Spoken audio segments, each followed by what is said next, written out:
헬로 수험피플, 여러분의 대인 멘토 한수진입니다. 자, 이번 영상에서는요, 학교생활 기록부 그 기재 내용에 대해서 여러분에게 안내를 드리려고 하는데요. 특히나 우리 이제 고2, 고3이 되는 수험피플들의 경우에는 전체적인 항목을 훑어보면서 저런 것이 있었지, 기존의 기록들을 다시 한번 떠올려보는 기회가 되셨으면 좋겠고요. 그리고 이번에 고등학교에 입학하는 우리 고등학교 1학년 예비 고1 친구들은요, 기존의 2학년, 3학년들과는 기재 방식이 많이 변경이 됩니다. 그래서 그 부분들을 좀 명확하게 짚어드리고 그 바뀌는 것들이 어떤 부분에서 중요한 내용을 담고 있는지, 그래서 어떻게 준비를 해야 되는지 이런 것들을 짚어보려고 합니다. 자, 자료 함께 보시면서 제가 설명드리겠습니다. 지금 이 페이지를 보시면요, 제가 이제 이 영상에서는요, 총 4개의 페이지를 보여드릴 거예요. 지금 보고 계시는 현재 고2, 고3 올라가는 이제 학생들을 위한 학교생활 기록부 페이지가 있고요. 그 다음에 이제 고등학교 1학년에 올라가는 2022학년도를 대비하는 학생들을 위해서 교육부에서 이제 공식적으로 발표한 자료를 제가 함께 읽어드리면서 안내를 드릴 겁니다. 왜냐면 이게 공식적으로 발표된 내용과 다르게 해석하는 사람에 따라서 잘못 설명드리는 경우도 있고, 또 내용이 오가면서 카더라로 계속 변질되는 경우들이 있어서 질문들이 굉장히 많이 들어오세요. 그래서 요거를 들어오고 있습니다, 질문들이. 그래서 요거를 정확한 그 문서를 가지고 여러분께 해설을 해드릴 거고, 요 같은 내용을 기존의 현행의 항목과 개선된 내용을 비교한 표로도 한 번 더 설명을 드리고요. 제일 마지막에 그래서 기존에 지금 2학년, 3학년들이 했던 그 기록이 아니라 고1들의 기록은 어떻게 바뀌는지를 제가 시각적으로 표현한 요 페이지까지 총 4개의 페이지를 보여드릴 거예요. 그러니까 특히나 우리 예비 고1 친구들, 수험피플들의 경우에는 앞에서의 해설 내용도 꼼꼼하게 보시면 좋겠지만 제일 마지막에 이 페이지를 보면서 요런 항목들이 크게 바뀌는구나를 한눈에 좀 정리하시면 좋겠습니다. 자, 그러면은 제일 첫 페이지부터 시작을 해보겠습니다. 자, 여러분, 학교생활 기록부라는 것은요, 고등학교 기간 동안 학생의 교과, 학업적 내용이죠. 내신이죠. 내신. 또 비교과 활동, 그리고 학생의 성장 과정의 특성을 기록한 서류입니다. 근데 그 기록을 할 때 총 1번부터 10번까지의 항목이 들어있어요. 그래서 그 내용들을 가지고 대학에서는 이 학생을 이제 평가하게 되는데, 일단 1번에는 인적 사항이 있습니다. 그 학생의 이름, 주소, 성별, 주민등록번호, 또 부모님의 여기 부모의 생년월일, 그리고 특기사항, 이런 내용들이 들어가게 되어 있고요.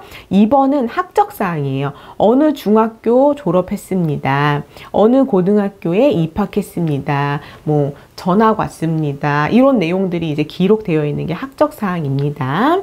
그리고 3번은 출결 상황이에요. 이 학생이 개근을 했는지, 결석이 있는지, 지각이 있는지, 조퇴했는지, 결과가 있는지, 이 내용들이 이제 들어가 있는 거고요. 그 각각의 결석을 했을 때는 아파서인지, 아니면 허락받지 않은 어떤 무단의 이유인지, 또 기타 사유가 있는지를 이제 체크해서 학생의 성실성을 파악하는 주요한 항목이 되고요. 4번 같은 경우에는 수상 경력입니다. 학교 내에서의 대회만 기록을 할 수가 있고요. 어떤 수상이었고, 몇 등 했고, 언제 탔고, 수여 기간은 학교장으로 똑같이 쓰여질 거고요. 대신 몇 명이 참가했는지 그 대상까지 기록을 해서 학생의 관심사라든가 우수성을 판단할 수 있는 항목으로 평가를 하고 있습니다. 5번에 같은 경우에는 자격증이라든가 인증을 취득한 상황들을 넣게 되는데요. 대부분 이것도 어떤 자격증이고 그 번호, 또 취득 연월일, 발급 기간을 기록하게 됩니다. 일반적으로는 이제 그 기능의 특성이 필요한 특성화고 친구들의 경우에는 의미 있게 활용되긴 하지만, 사실 인문계고 친구들은 지금 실질적으로는 아주 활용되는 그런 부분은 아니에요. 그 다음에 6번은 진로 희망 사항으로 학생이 이제 진로 희망을 무엇을 원하는지, 그것을 희망하는 사유는 무엇인지 이렇게 학년별로 1학년, 2학년, 3학년 이렇게 기재를 하게 됩니다. 그리고 7번으로 넘어가면요. 창의적 체험 활동 상황이라고 7번 안에는 크게 4가지 카테고리가 있어요. 뭐냐면 자율활동, 동아리활동, 봉사활동, 진로활동 이렇게 되어 있고, 요 각각의 특기사항들을 여기에 서술형으로 기록을 하게 됩니다. 이렇게 각각 다 기록을 하게 되는데요. 여기 제가 요 파란색으로 해놓은 게 그 글자 수예요. 글자 수. 자율활동의 경우에는 1000자까지, 동아리활동은 500자까지, 봉사활동도 500자까지, 진로활동도 1000자까지 이렇게 글자 수가 제한되어 있어서 이 글자 수가 넘어가면 자동으로 입력이 안 돼요. 그래서 그 글자 수 안에 이제 들어가게 되어 있고, 이 글자 수의 경우에는 이제 컴퓨터 뭐 바이트라든가 글자에 따라서 조금 우리가 일반적으로 세는 거랑은 차이가 있을 수 있지만 그 범위 내라는 것을 확인하시면 되겠습니다. 그래서 기본적으로 이제 자율활동, 학교나 학급에서 하는 활동을 중심으로 들어가게 되어 있고, 동아리 활동, 동아리, 뭐 정규 동아리, 자율 동아리 이렇게 기재되고요. 그다음 봉사활동 중에서 특기할 만한 내용이 있는 경우 서술형으로 더 적어주실 수 있고, 진로 활동은 진로와 관련된 활동을 했을 경우에 이제 기록이 가능합니다. 그리고 봉사활동의 경우에는 여기 이제 서술형으로 기록되는 것과는 별개로 학생이 어떤 기관에서, 어떤 장소에서 며칠에 혹은 며칠 동안 어떤 활동을 했다, 그리고 그게 몇 시간이다, 그것을 누적한 시간까지 이렇게 적어서 내려가는 그런 기록들이 있습니다. 예를 들어서 어떤 학생이 A라는 기관에서 뭐 교육봉사를 첫날 3시간 했으면 누계 시간 3시간이고요. 다음에 또 3시간 했으면 누계 시간은 6시간, 이렇게 누적 시간으로 가는 거예요. 이렇게 활동 내용과 시간이 누적되는 것과 위에 서술형으로 기록되는 것이 2가지 타입으로 봉사활동은 기재가 됩니다. 그리고 나서 이제 8번에는요. 교과학습 발달 상황이라고 되어 있는데, 요것이 내신 기록이에요. 내신 기록이고, 보면은 교과, 뭐 국어 범위 있고, 그 안에서도 뭐 문학 이렇게 나뉠 수 있고요. 과목은 단위수는 뭐 5 이런 식으로 일주일에 대부분 몇 번 듣느냐 이렇게 이수 단위를 확인하시면 되고요.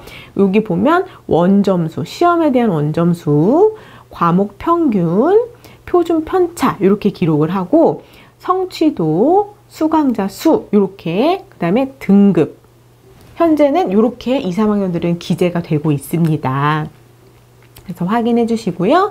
그 밑에 이 교과학습 발달 상황 그 숫자로 기록되는 것 아래에 세부 능력 및 특기 사항이라고 해가지고 줄여서 학생들이 세특이라고 많이 부르죠. 우리 세특이라고 많이 부릅니다. 그러니까 우리 이제 앞으로 방송에서 세특하면은 그 내신 적는 거 밑에 적어주시는 거구나 이렇게 알아야 돼. 알았죠? 그래서 여기 보면은 각 과목별 선생님마다 수업 시간에 학생이 수업에 참여한 자세라든가 그때 배웠던 내용과 관련해서 뭔가 특별한 이해도라든가 추가 활동이라든가 이런 것들이 있으면은 각 과목별 선생님께서 적어주실 수가 있으세요.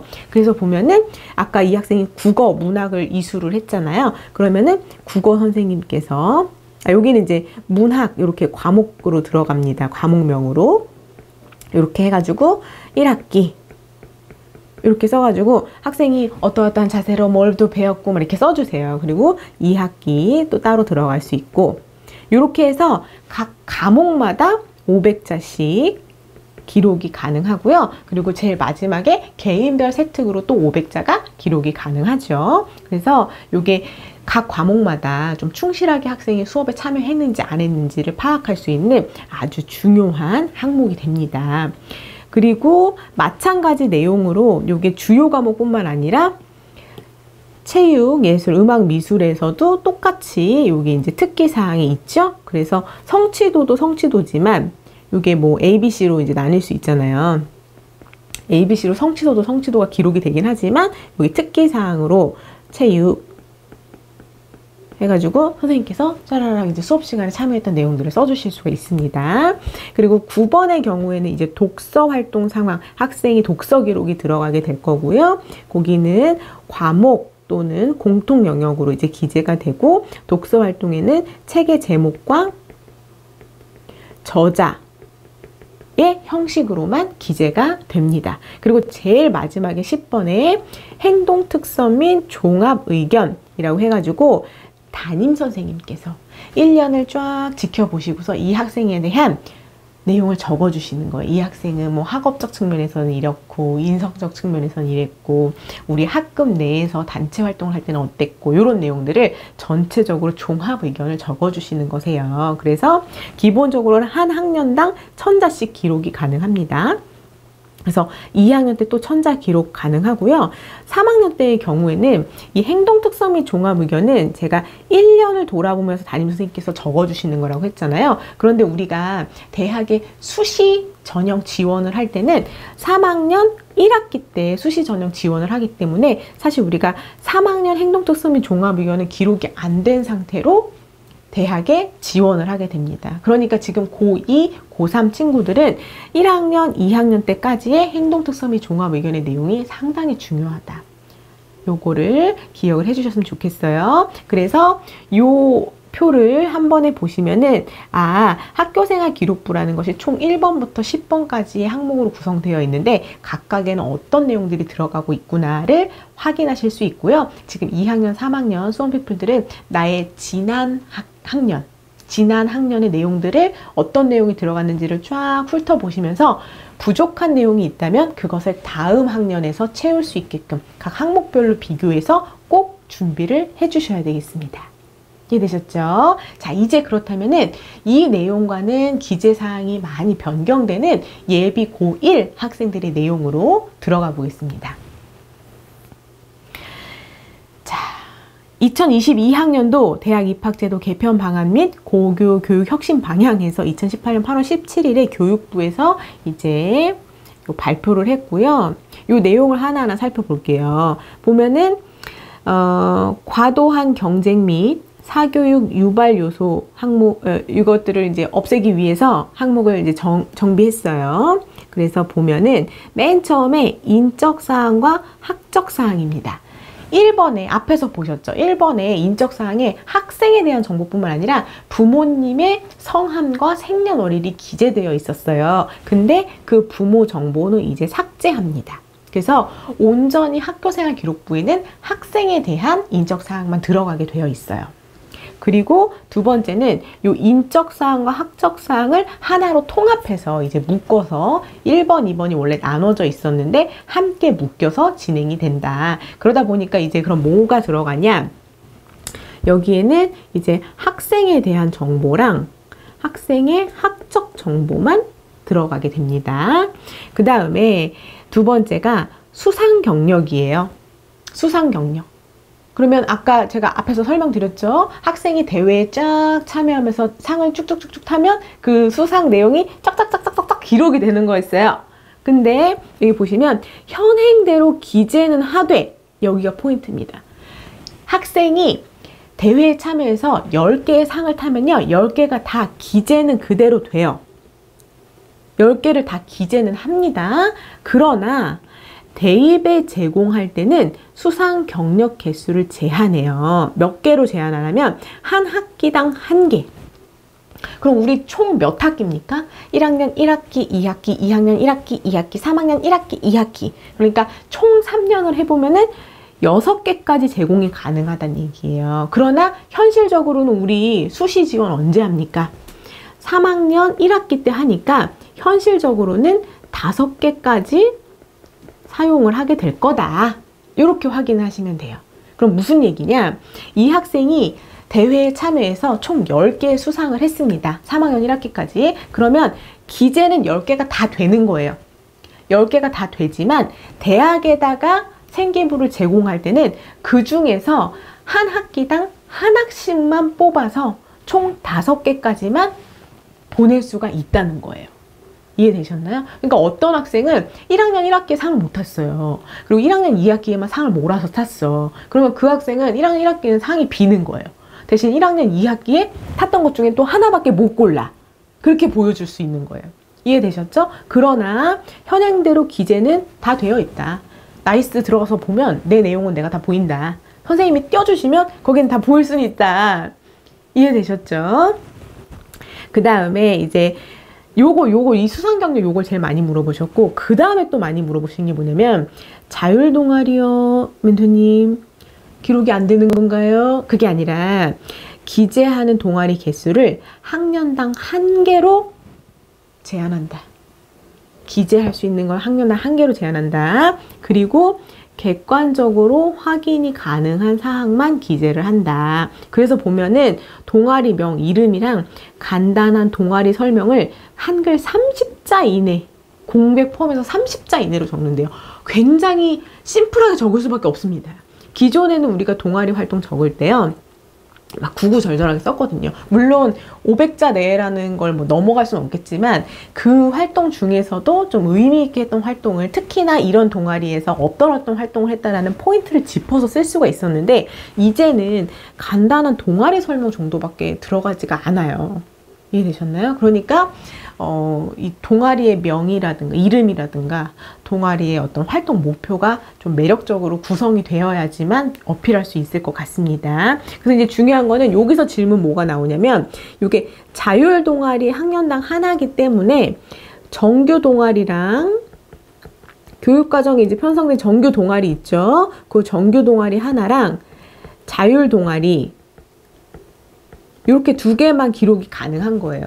2개만 기록이 가능한 겁니다. 왜냐면 자율 동아리가 1개인 거기 때문에. 그 다음에 또 많이 물어보시는 게 뭐냐면, 멘토님 그러면 자율 동아리 활동 자체를 하나밖에 못 하는 건가요? 그것도 아닙니다. 자율 동아리를 몇 개 하는 건 상관이 없어요. 학생이 자율 동아리를 3개, 4개, 5개 하는 건 상관이 없는데, 그 중에서 기재는 하나만 할 수 있다. 이해되셨죠? 그겁니다. 그 다음에 또 이제 많이 이슈가 된 키워드가 이 소논문 활동이죠. 소논문 R&E는 학생부 모든 항목에 이제는 아예 기재가 안 된다. 이전까지는 이제 수업 시간 안에서 이제 지도가 가능했던 경우에는 또 기록이 가능했지만, 이제는 소논문이나 R&E라는 키워드 자체를 미기재하기로 이렇게 결정이 됐고, 그 다음에 자격증 및 인증 취득 상황은 얘도 마찬가지예요. 이 항목도 마찬가지입니다. 항목이 없어지는 게 아니라 현행대로 기재는 해요. 제가 자격증 땄으면 제 생계부에는 그대로 기재가 됩니다. 그러나 대입 활용 자료로는 제공하진 않는다. 내 생계부 기재는 열심히 되지만 대학에다가는 보여주진 않는다. 이 얘기입니다. 그러면 따야 될 이유가 있나요? 이렇게 물어볼 수도 있지만, 그걸 따기 위해서 준비하는 과정 자체가 나한테 의미가 있다 하는 경우에는 준비를 하셔도 되는 거예요. 지금까지도 사실은 인문계고 학생들에게는 이 자격증이나 인증 취득 상황 항목이 사실은 유명무실한, 필요가 없을 정도로 별로 활용되지 않는 그런 항목이었거든요. 그러다 보니까 본인이 그게 정말 그걸 준비하는 과정에서 도움이 될 것 같다.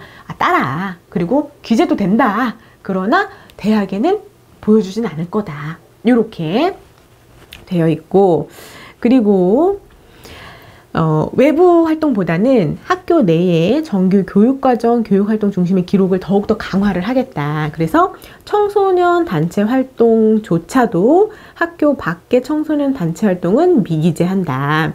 이제 기존에는 학교 밖에서 단체 활동을 했을 경우에 그것을, 그 활동의 내용을 교내 이제 학교장 승인을 받아가지고 기록이 가능했었는데, 이제는 아예 그걸 기재할 수 없다. 그리고 대신 학교 교육 계획에 따른 청소년 단체 활동은 청소년 단체명만 기재를 한다. 그러니까 이제 학교 내에서 개설해서 한 경우에는 기재를 할 수 있다. 요겁니다. 그리고 학교 스포츠 클럽 활동도 과도하게 기재하던 특기사항을 학생의 개별적 특성을 중심으로 기재하도록 좀 간소하겠다. 근데 뭐 사실 학교 스포츠 클럽 활동을 그렇게 뭐 과도하게 기재할 만한 뭐 이제 좀 체육 분야가 아닌 친구들의 경우에는 사실 뭐 이렇게 과도하게 기재되는 내용이 많진 않았는데, 그래도 어쨌든 개별적인 특성을 중심으로 더 간소하게 적어라. 이렇게 내용이 바뀌었고요. 봉사활동 실적의 경우에는 교사의 관찰이 어려운 봉사활동의 성격을 고려하여. 왜? 우리 외부 봉사 많이 하잖아요. 그러니까 선생님께서 직접 봉사활동하는 거 사실 보기가 어려웠잖아. 그래서 특기사항을 삭제합니다. 아까 앞에서 보여드렸듯이 봉사활동은 2타입으로 기록이 가능했죠. 그 어떤 기관에서 무슨 활동을 몇 시간 했다라는 그런 간단한 기재가 쫙 내려가는 것과는 별개로 창의적 체험활동 안에 서술형의 형태로 그 학생이 봉사활동을 하면서 보였던 그런 특기적 내용들을 선생님께서 적어주실 수가 있었는데, 그거 사실 담임선생님이 그 학생이 봉사활동하는 거 다 다니면서 관찰하시고 쓰신 게 아니잖아요. 그러니까 그 항목은 이제 아예 없애겠다라고 한 거고요. 대신 그 밑에 몇 시간씩 이제 누계 쓰는 내용, 봉사활동 실적은 현행대로 그대로 입력을 합니다. 그 다음에 이제 방과 후 학교 활동, 교과학습 발달 상황에 세부 능력 및 특기 사항이 기재하던 방과 후 학교 활동은 학생부 이제 미기재한다. 그래서 아까 제가 교과학습 발달 상황 세부 능력 및 특기 사항 그 내용에 방과 후 활동을 어떤 내용을 이제 무슨 주제로 수업 들었다라는 내용을 원래는 쭉 기재할 수 있었는데 이젠 학생부 그것을 기재하지 않는다. 이렇게 바뀌었고요. 그 다음에 기재 격차 완화 및 기재 관리 책무성을 제고하기 위하여, 그러니까 기재 분량을 이제 좀 줄입니다.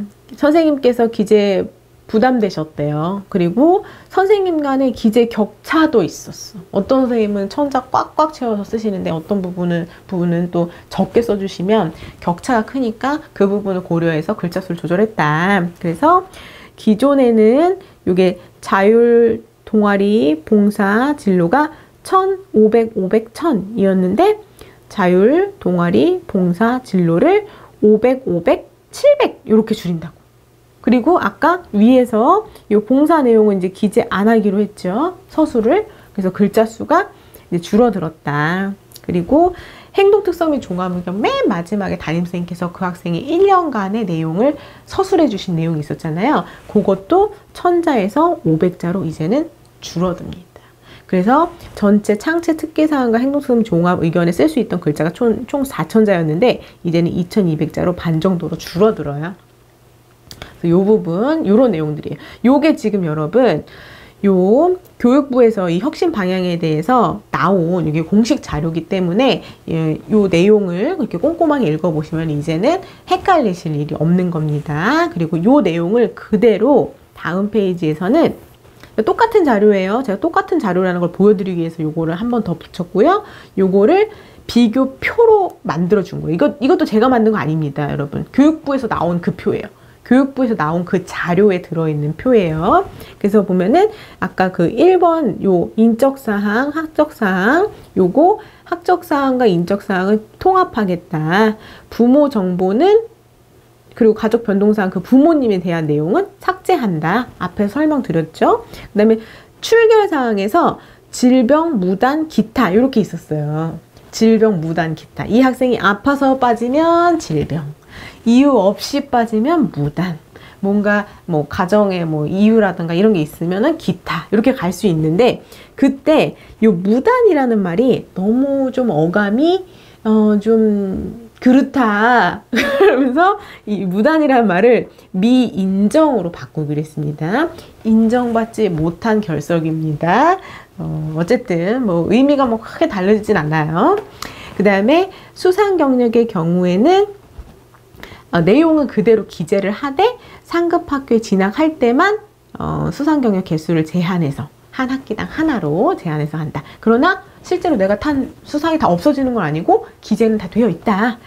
그 다음에 자격증 및 인증 취득사항 요거 미제공합니다. 지금은 가지만 앞으로 미제공한다. 그 다음에 진로 희망 사항도 이 항목이 삭제돼요, 여러분. 삭제됩니다. 왜냐면 지금까지도 이 진로 희망 뭐라고 적어야 되나요? 학년이 올라갈수록 고쳐야 되는 게 좋다던데요. 학년이 바뀌었는데 바뀌어도 되나요? 이 진로랑 제가 지원하는 과가 조금 차이가 있으면은 너무 불리할까요? 우리 수험피플들 고민이 정말 많았잖아요. 이 항목이 이제 사라져요. 1학년부터는 지웁니다. 아, 그러면요, 멘토님, 제가 뭐가 되고 싶다라는 그런 내용은 생계부에 기재가 안 되나요? 아, 기재는 할 수 있어요. 어디로 옮겨가냐면, 이 학생의 진로 희망은 아까 창의적 체험 활동 속에 진로 활동란이 있었어요. 진로 활동란. 거기다가 녹여서 쓸 수는 있어. 근데 중요한 건 쓸 수는 있는데 대입에서는 제공을 안 해.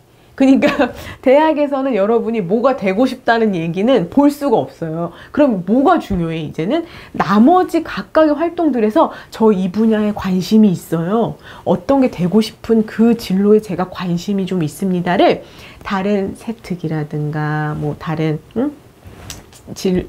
뭐 활동 기록 등에 대해서 녹여 넣으셔요. 독서에서의 분야를 보인다던가 이제 다른 항목에서 내가 그 분야에 대한 관심사를 더 적극적으로 보여주셔야 돼요. 이해되셨나요? 요거는 제가 뒤에 표 정리된 걸 다시 한번 또 설명을 드릴게요. 어쨌든 요 진로 희망 사항 삭제된다. 그래서 요거를 진로 활동 특기에 기재는 할 수 있지만 대입에는 진로 희망의 내용은 이제 미제공을 합니다. 그 다음에 봉사활동, 아까 앞에서 설명드렸죠? 봉사활동은 이제는 특기사항은 기재를 안 해요. 서술형으로 써주시는 거 기재 안 하고 대신 필요한 경우에는 그것도 행동특성 및 종합의견란에서 담임선생님께서 보셨다가 행동특성 및 종합의견란에 그런 내용을 넣어주실 수 있다. 이렇게 기재 가능하고요. 그 다음에 이제 자율동아리의 경우 여기 보세요. 가입의 제한은 두지 않아요. 여러분이 자율동아리 2개 하고 3개 하고 4개 하고 가능합니다. 가능하되 기재하는 동아리는 학년당 1개로만 쓴다. 그리고 동아리명, 동아리 소개 정도만 30자 이내로 적는다. 그리고 소논문은 그동안에는 이렇게 수업 시간에 뭔가 이렇게 명확하게 했던 거 지도만 기재 가능했지만 아예 금지된다. 소논문 안 쓰셔도 돼요, 여러분. 그 다음에 청소년 단체의 경우에는 학교에다 이제 승인만 받으면 외부 것까지 쓸 수 있었고 교육과정 뭐 편성된 거든 교육 계획으로 편성된 거든 다 쓸 수 있었지만 이제는 교육과정에 편성된 거는 단체명과 활동 내용 모두 기재 가능하고요. 학교 교육 계획에 따른 것은 또 이름만 기재가 가능합니다. 그리고 학교 밖의 것은 기재가 안 된다. 그래서 교육과정 편성된 건 대부분 뭐 대표적으로 여러분 정규 동아리로 구성된 것들은 활동 내용까지 가능하고요. 그렇지만 이제 자율 동아리로 개설했다. 그런 경우에 또 단체명만 기재가 되고 이런 식으로 좀 편차가 있고요. 그 다음에 학교 스포츠 클럽의 활동의 경우에도 요걸 이제 간소화 시켜서 정규 교육과정 내에 들어있는 거는 개인 특성 중심으로 좀 간소해서 쓰고 그 외에 들어있는 건 또 이것도 클럽명하고 시간 몇 시간 요것만 기록을 하게 됩니다. 또 진로 활동은 이제 이 진로활동 특기사항에다가 진로 희망 분야를 기재를 추가할 수는 있지만 그걸 대입에다가 제공하지는 않는다. 그 다음에 기재 분량, 특기사항 기재 분량도 총 3,000자에서 1,700자로 이제 줄어들고요. 이 누가 기록이라는 것을 나이스 활용 전산 기재 관리 원칙 이렇게 했는데 기존에 이제 누가 기록, 학생에 대한 이런 누가 기록이라는 건 누적해서 기록한다는 거거든요. 그 기록을 나이스 그 프로그램에서 활용해서 전산 을 통해서 기재하고 관리하는 게 이제 원칙이었는데 그것을 그 기재 관리 방법을 각 시도마다 좀 자율성을 가지고 할 수 있게끔 위임하는 방향으로 지금 가닥을 잡고 있습니다. 그 다음에 교과학습 발달 사항에서 방과 후 학교 했던 거 이제 미기재 한다고 아까 세특에 그거 했고요. 나머지 교과 세특들은 그대로 쓰고 그 다음에 자유학교 활동 사항 중학교의 경우에는 특기사항 그대로 현행 유지하고요. 독서 활동도 제목과 저자 입력하는 건 그대로 유지를 합니다. 그 다음에 행동 특성 및 종합 의견 아까 1000자에서 500자로 이제 줄어든다 얘기했고요. 그 다음에 누가 기록 나이스에서 계속 관리했던 것을 이제는 각 시도에 위임을 하면은 나이스에 다 기록되지 않고 뭔가 방법이 바뀔 수도 있을 것 같아요. 이거는 각 시도에서 이제 정해지는 대로 안내가 나올 것 같습니다. 자, 요렇게 이제 내용이 됐고요. 요게 이제 넘어가 보면은 요게 이제 우리 고1들의 내용을 제가 좀 정리해서 붙여드렸어요. 그래서 보면은 앞에서 본 거랑 비교해서 보시면은 요 인적사항과 학적사항이 있던 것에서 학생 것만 남고 부모님 건 이제 지워지죠. 특기사항까지 이렇게 다 지워집니다. 그리고 요 두 개가 이렇게 요 두 개, 네, 1번과 2번이 이렇게 통합이 돼서 하나로 묶여서 이제 쓰일 거고요. 그 다음에 또 눈에 띄었던 게 출결 상황에서 요 무단으로 들어갔던 요 용어가 이제는 미인정으로 바뀐다는 점. 그 다음에 수상 경력의 경우에는 내가 탔던 교내상 기록은 다 되지만 대학에 보낼 때는 학기당 1개 요거로 선택해서 제공한다는 거. 그 다음에 요것도 써드려야겠다. 워낙 많이 물어보셔서 기록은 다 됩니다. 기록은 다 되지만 대입에 제공할 때만 학기당 1개씩 선택해서 이제 들어가고요. 그 다음에 자격증 인증도 마찬가지예요. 기재는 그대로 됩니다. 그러나 대학에는 제공하지 않는다. 그리고 진로희망사항 6번은 아예 삭제돼요. 그리고 미제공하고 여기다 넣고 싶은 내용을 7번에 창의적 체험활동 중에 아까 보여드린 게 여기예요. 여기 진로활동. 여기다가 기록은 할 수 있지만 그 내용을 대학에 제공하진 않는다. 미제공한다. 그 다음에 자율동아리 요 자율활동은 요 글자 수가 원래 1000자, 500자, 500자, 1000자 이렇게 되어 있었는데 이게 이제 반으로 줄어들죠. 요 글자 수 확인해 주시고요. 동아리의 경우에는 정규 동아리는 그대로 기록되지만 자율 동아리의 경우에는 학년당 1개 그리고 이렇게 간단한 설명을 30자 이내로만 적게 된다. 그 다음에 봉사활동 실적은 요거 시간이랑 누계 시간 이렇게 써지는 건 그대로 기록이 되고요. 그 다음에 교과학습 발달 상황 안에서도 요거는 이제 내신을 평가하는 것에 대해서는 한번 너무 내용이 많기 때문에 따로 뽑아서 한번 설명을 드릴 거예요. 이제 예비 고1 학생들의 경우에는 진로 선택 과목을 이제 3년 동안 3개를 들어야 되는 것이 있는데 그 진로 선택 과목의 경우에는 등급 표시를 하지 않고 표준 편차도 표시하지 않는다. 그래서 그 학생이 이제 성취도를 가지고 그것만 이제 기록을 하겠다는 내용이 변경사항이 있는데요. 요거는 설명할 게 많기 때문에 따로 떼서 한번 안내를 드리겠습니다. 그 다음에 여기 세부 능력 및 특기사항 안에 원래 방과 활동을 기재를 했었는데 그거 이제 기재 빠진다. 이렇게 되어 있고 그 다음에 독서 같은 경우에는 지금 바뀌는 게 없어요. 독서는 그대로 책 제목과 저자 들어가고 행동 특성 및 종합 의견은 글자 수가 반으로 줄어든다. 근데 요거는 이제 요 항목과 관련된 건 아니지만 소논문이나 RNE는 생기부 어디에든 이제 금지로 안 들어갈 거고요.